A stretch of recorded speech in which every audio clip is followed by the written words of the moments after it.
Hey everyone, this is heyybritny and welcome back to my channel. In today's episode, we are going to be talking about everything Epstein, so let's go ahead and get into it. Okay, so I have to be honest, I don't know a lot about everything going on with Epstein, but I do know that it is a big deal because of the whole there's no client list and everything like that. So today we are going to talk about the little bit of research that I did to kind of put together a timeline of some big events that I think are big, and then just kind of breaking down and going from there. Okay, so first I want to talk about the timeline. So we know that in 2008 there was a case against Epstein, and basically he just got 13 months in prison. He was offered what is considered a sweetheart deal, so he wasn't federally prosecuted, if I have those details correct, but he did go to jail for 13 months, and he did have to register as a sex offender. And from that whole situation in 2008, I believe there were victims specifically in Florida, and 36 victims came forward, underage victims came forward and said that they had been involved with Epstein in some capacity, and so that was what led to that 2008 case. There was a lot of controversy around that case because I don't know if it was known at the time, but we now know that he was offered this deal and the victims were not allowed, they were not informed of the deal, so they were not able to contest it and say, hey, you can accept a plea or whatever, you have to charge him for this crime, he needs to spend a lot longer in jail, that sort of thing.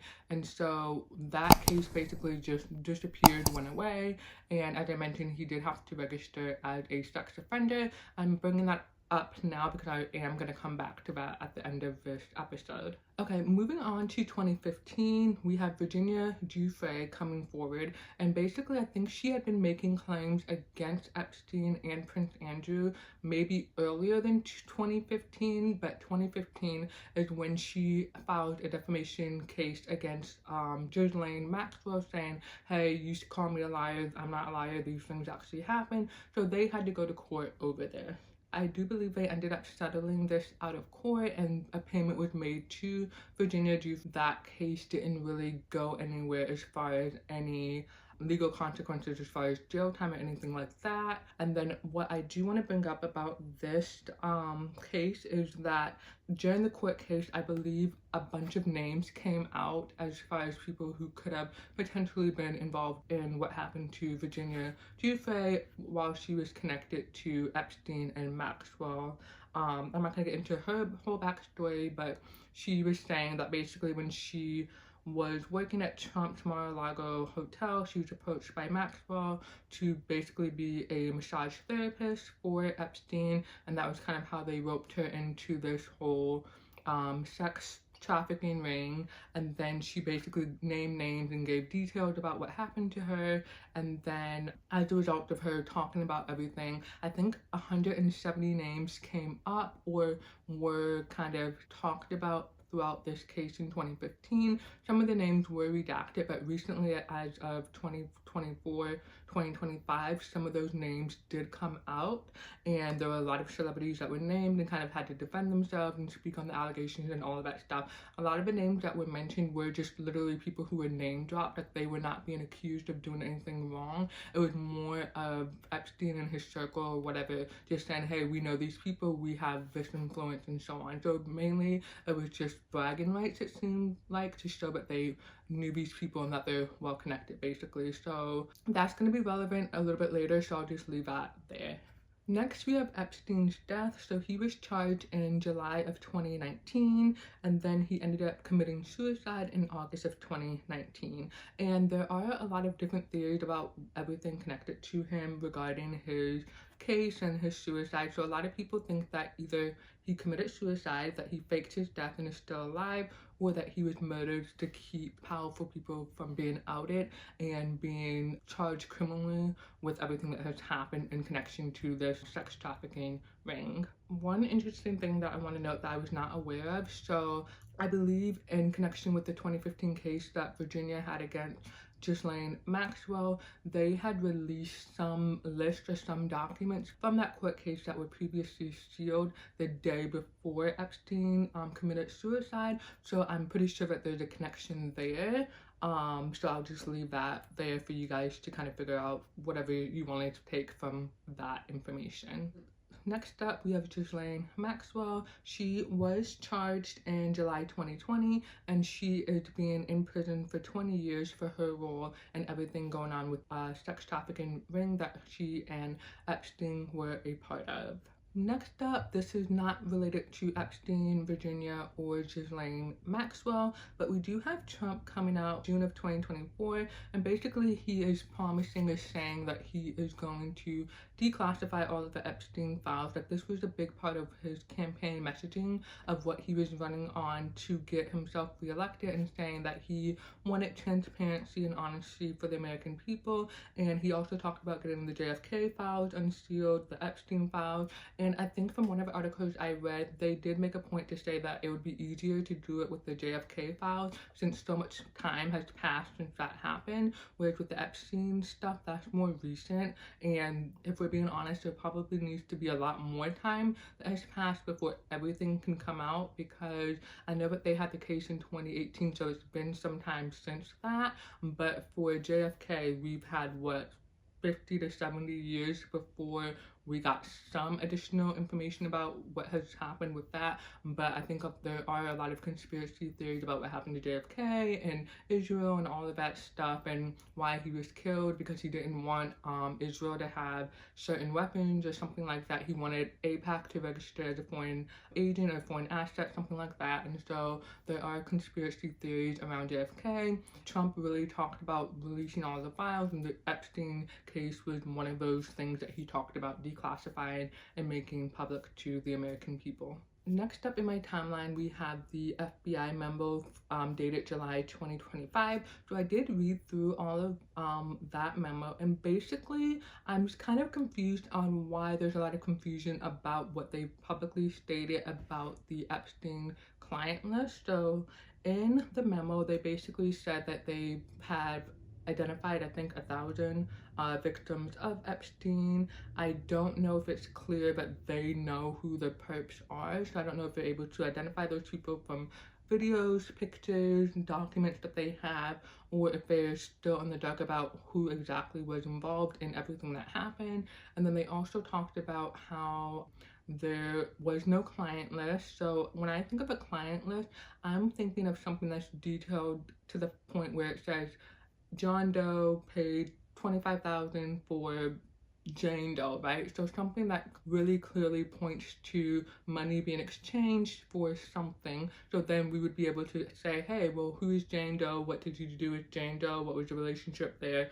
And so on. I don't think we're gonna get anything like that. I did see a clip on Twitter where it was basically a guy talking about this whole situation, and he was like, hey, do you think a murderer is actually gonna write down, hey, I murdered X, Y, and Z, whatever, or I murdered so-and-so?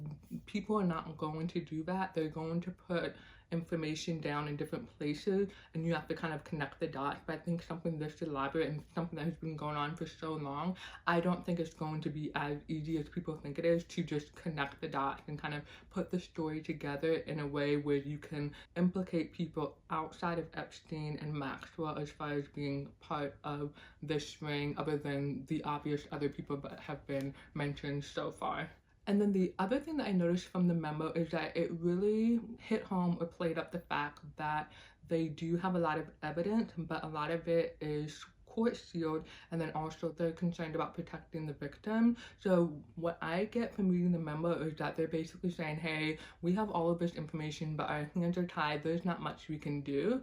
And from that, I think they misspoke, or they misjudged how well the statement, hey, there's no client list, is going to go over well with the people, with the American people and people in general, because what people take that statement to mean. I think I am going to get into that a little bit later. Yeah, I'll just get into that later because I do have a point about that I want to make later. So basically, I think the point that we need to take away from this memo is that their hands are tied. There's not much that they can do with the information that they do have. And so I think they kind of jumped the gun a little bit on how they framed this to the people, to the American people. And then also with the footage that they released, everybody was talking about how there was 1 minute release from, or 1 minute minute missing from the video footage that they showed. There's some people saying that it's been manipulated. The reason that they gave for why the 1 minute was missing was that it resets every 24 hours or something like that. And then in the footage that was shared, you don't really see anyone walking towards the cell that he was being kept in, Epstein, and you don't see anyone walking away, so it doesn't really show us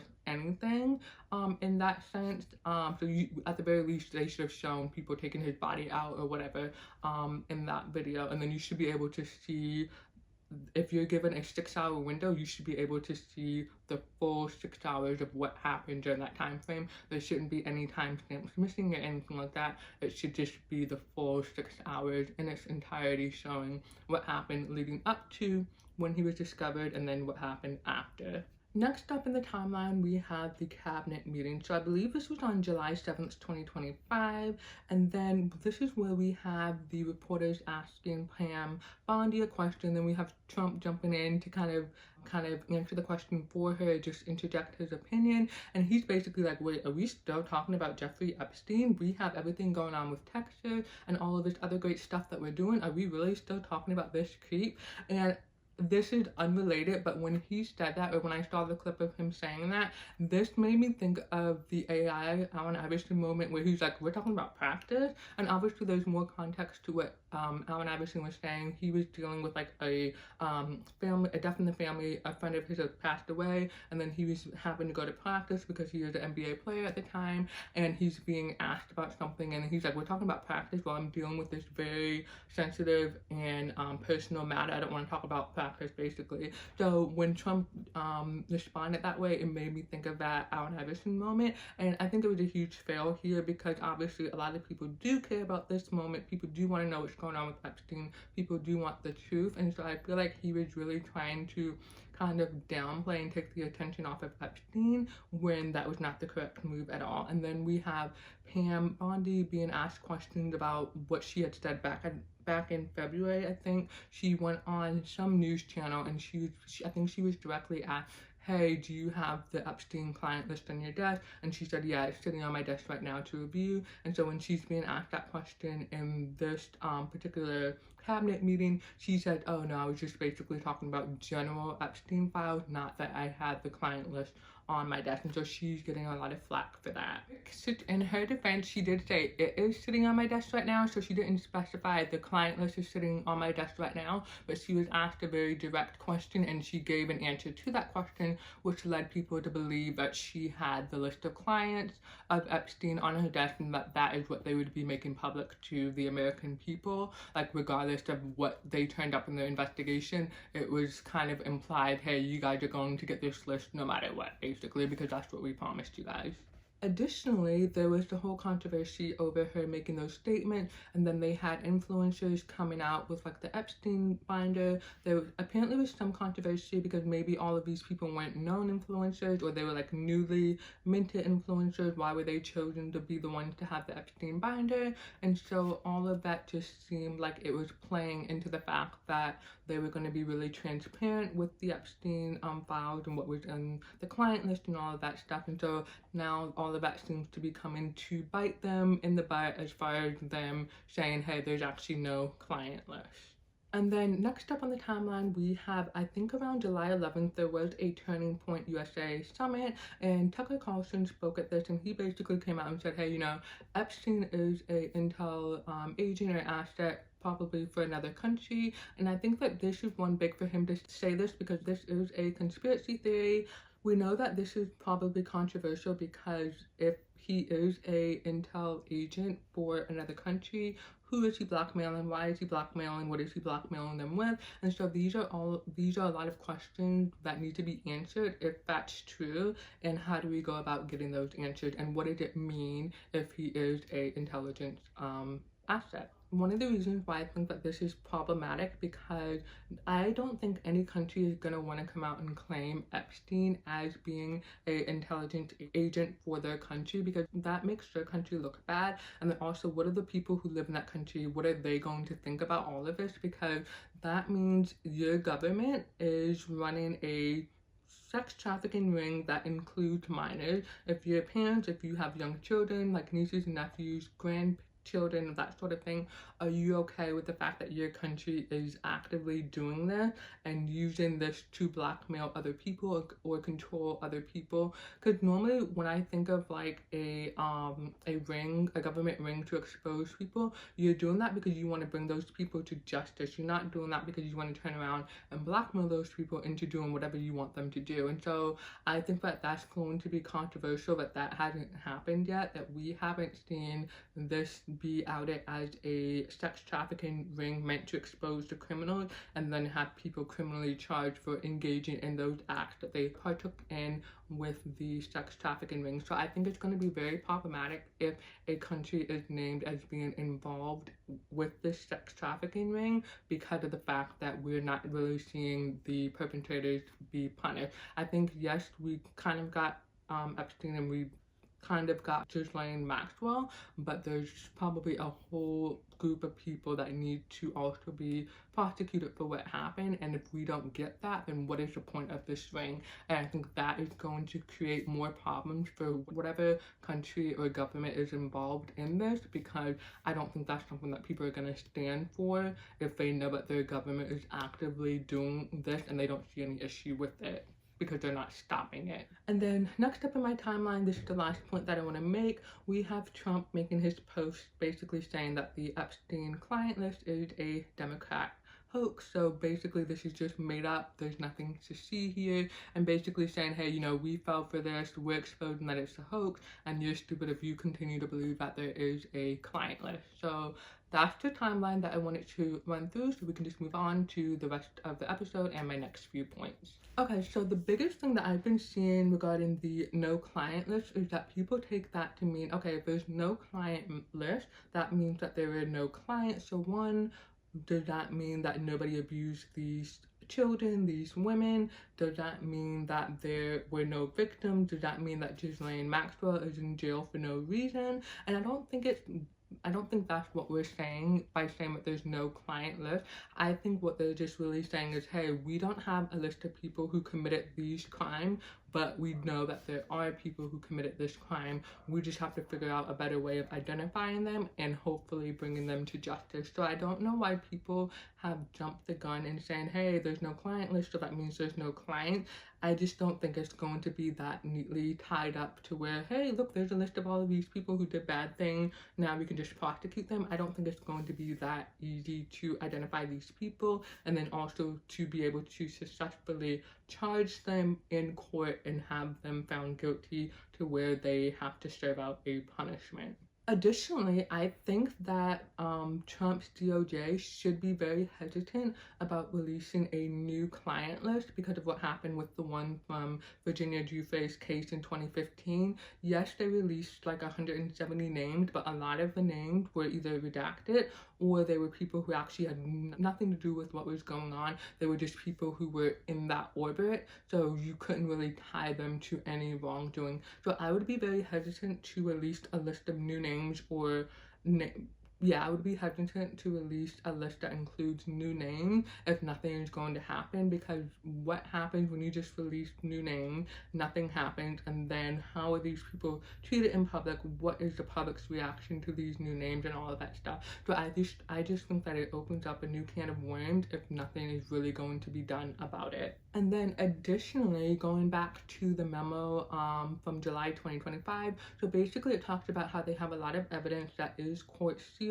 They're concerned about protecting the victims' identities and all of that stuff. And so I think that even having a client list, they would need to get that information unsealed in order to release that information, I feel like. So I feel like they really have their hands tied. They jumped the gun on what they could provide to the American people without realizing how much more complicated it actually is. Now, I want to talk about Black Book. So they've been saying that Ghislaine Maxwell has this Black Book, there's flight logs, and when I think of a Black Book, I did Google this just to make sure that I have the definition correct, and I think there's two kind of interpretations of what you think of when you think of a Black Book. So one, it can literally just be like a phone book, a list of names and phone numbers of people that you would have spoken to or had some type of contact with, people that you want to remember their contact information. And then other another interpretation of a black book is basically a list of names of people that you hooked up with, maybe some details about how you know them, contact information, that sort of thing. And so those are the two interpretations that people are working with. I don't think we're going to get a black book in the second sense of having names, a little bit of detailed context on what these names mean and why they're important. I think it's literally just going to be like a list of names and phone numbers, and that doesn't really tell you anything because anybody can get your phone number. They just need to know the right people to say, hey, I want to reach out to so and so, what's their phone number? If you know how to get in touch with someone who knows that person, you can easily get their phone number. So I don't think that the black book necessarily means anything if it's in that first sense of literally just being a list of name and phone numbers, but I could be wrong.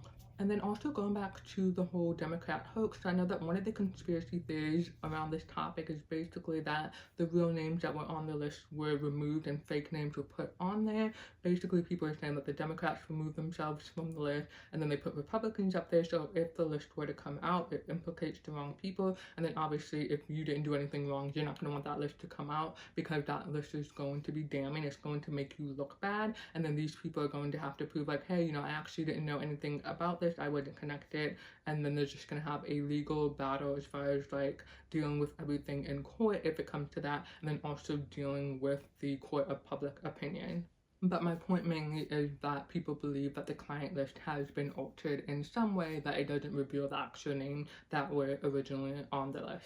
Now, I want to go back to the memo, the FBI memo from July 2025. So one thing that they mentioned in that memo is that basically they want to protect the victims' data, their privacy, and all of that stuff. So it seems to me that they can clearly identify the victims in the videos, the pictures, whatever they have, but maybe they cannot identify the perps as easily. I think that's maybe why they're saying, hey, you know, there's no client list. I don't know if it's that they can't even see the perps in the videos, the pictures, whatever, or if they know who the perps are, but because of the fact that everything is court sealed, they are limited in what they can do as far as going after those people. So my point is they basically can't expose somebody or go after them publicly in connection to the court sealed evidence. They have to find some other reason to go after them, and then if they get a judge to unseal those court records, they can make that connection more obvious. Okay, so next I want to talk about blackmail. What is blackmail? So to me, blackmail is when you have possession of something and you actively, either verbally or in written form, say, hey, I have X item. If you don't do Y for me, I'm going to release X item to your friends, your family, the public, whatever. So I think what they are missing is that second piece of saying, hey, I have this. If you don't do Y, I'm going to release this information. I don't think they are going to keep that information on file, like Epstein and his people and his crew of people. I don't think they're going to keep that on file. So I think that's what they're missing, because they can show that Epstein had all of these tapes, but it doesn't really mean anything if they don't have that second piece to show that he was actively using that to blackmail people. To put that into perspective, I can send a picture to my boyfriend. My boyfriend has that picture, but him having that picture doesn't mean anything until he initiates that blackmail by contacting me and saying, hey, I have this picture of you. If you don't do X, Y, and Z, this picture is going public. And so I think that they need to be able to make that connection in order for any of this to go anywhere in terms of roping in other people and prosecuting other people for what happened with this sex trafficking ring. And I think if they're missing that second aspect of blackmail, I think they're going to be I think it's going to be very hard for them to get that, because I don't think anyone is going to come forward and say, hey, you know, I have proof that I was blackmailed while committing X crime, because that makes them look bad. So they probably will not be able to get someone to come forward unless they promise that person immunity and then get them to inform on other people who were involved. So I think that is also a complicated piece of this, because yes, Epstein had all of these tapes of people doing X, Y, and Z, but if they can't connect it and show that there was a clear threat of him having these videos, these tapes, it's not really going to mean anything in the sense of proving that this was a intentional sex trafficking ring that was meant to blackmail certain people. So what can be done going forward if there is no client list? So we can have witnesses come forward. They can file a civil complaint or a civil case against whoever the person who abused them was. They also have to be mindful of the statute of limitation. I think it's different for criminal cases versus civil cases. So that is one avenue, having victims come forward and name other people that we haven't heard be talked about yet so far. I also know that there is a public urge from political commentators where they are asking the DOJ to start a special counsel to actually look into how the Epstein files were handled. I don't know if that is going to happen, but that is one avenue to help resolve all of this regarding Epstein. Okay, so next up, if there is a client list, what happens if it is released? So we know that nothing really happened, I believe, with the first set of names that came out, or what we knew of the names on that 170 plus list. So if there's a new list that is released, does everyone who is on that list, do they get a scarlet letter? Are they now rejected from the public? Is there going to be a case open? Do they have to go to court? Do they have to come out and do a bunch of interviews to plead their innocence or whatever? So how does that happen? Do they get a chance to make their case, or are they just shunned just because of the fact that they are on this list? Because I think I was looking at a article on Kevin Spacey. He was originally, I think, named as being involved in this, or not necessarily being involved, but having his name just be thrown out there. And he was basically talking about how he traveled with Clinton to Africa and somewhere else, and it was really just for this humanitarian charity or thing that they were doing. I guess maybe he didn't realize that they were on Epstein's plane, but he did notice that they were traveling with like young girls and didn't know why Clinton was being put in that position. And so I think it's very controversial to have someone's name on a list on a flight log without really having any context, because you can have a friend of a friend say, hey, you know, I'm going somewhere, I have a plane, do you want to come with me? This would be a great PR moment for you, whatever. And then that person gets on the plane, they go to that event without really knowing all of the details. Like, if you're being offered a free trip for PR, are you really going to ask questions about whose flight you're getting on, who's paying for it? All you know is, hey, this is good for my public career, this is a free trip, I don't have to pay for the PJ to go wherever. So you may not really ask those questions, you're just happy about a free trip. Obviously, PR for you, good PR for you. So I think there has to be a little bit more context to the flight logs than just, hey, I got on somebody's private plane and now I am being accused of these horrific crimes. So I think that it has to be a little bit more thought out and a little bit more strategic, and being able to link these names to criminal acts that they can be prosecuted for. The other thing I wanted to talk about in terms of if there were a new list to be released, do these people who are unverified, these people who haven't actually committed crime, just because their names being on this list and it being released now, I think they're going to be screwed over in the terms of public opinion. So I don't think they're going to get a fair shake. This is going to make things difficult for them.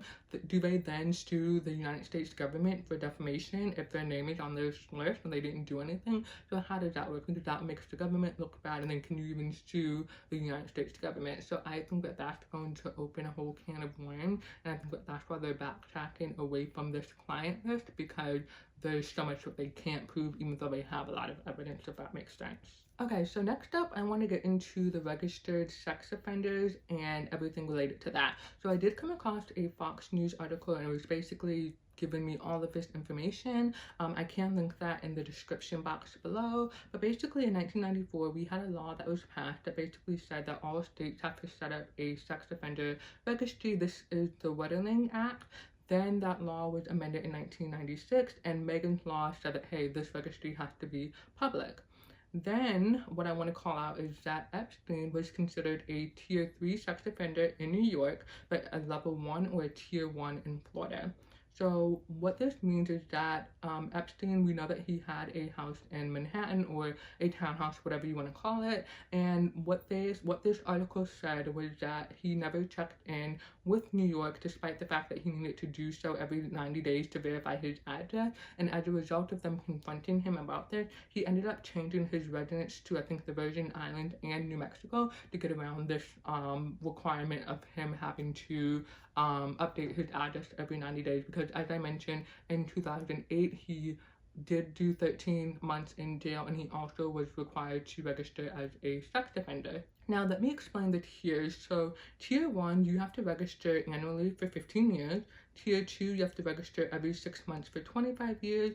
And then tier 3, you have to register every 3 months for life. So, this is in relation to the Sex Offender Registry and Notification Act. So, that's just saying basically how often you have to check in to make sure that you do certain things, as far as annually, every 6 months, or every 3 months, depending on what your tiers are. There are some other things I'm going to get into a little bit more about registering as a sex offender, but that just speaks to what you are expected to do federally if you are registered as a sex offender. So the Sex Offender Registry and Notification Act, I mentioned that just a little while ago, that established a national standard in 2006. However, states can still have different requirements. So this act basically states that you have to provide a new photo annually if your appearance has changed. For tier 2, that's twice a year, and then for tier 3, you have to do that every 3 months or quarterly. And then with all of this going on, where you list your resident is very important. As we saw in Epstein's case, he was able to change his residency to the Virgin Islands and New Mexico, and where you list your resident impacts what you have to do in order to keep your records up to date with the Sex Offenders Registry. And with the Sex Offenders Registry and Notification Act, the states did push back on this a bit because, one, there's a lot of upkeep that they have to do to maintain these records. It's an economic cost, it's a social cost, and all of that stuff, and it's a lot of labor in terms of making sure that you check in with these people, making sure that you get the right information that you need for them to update their records.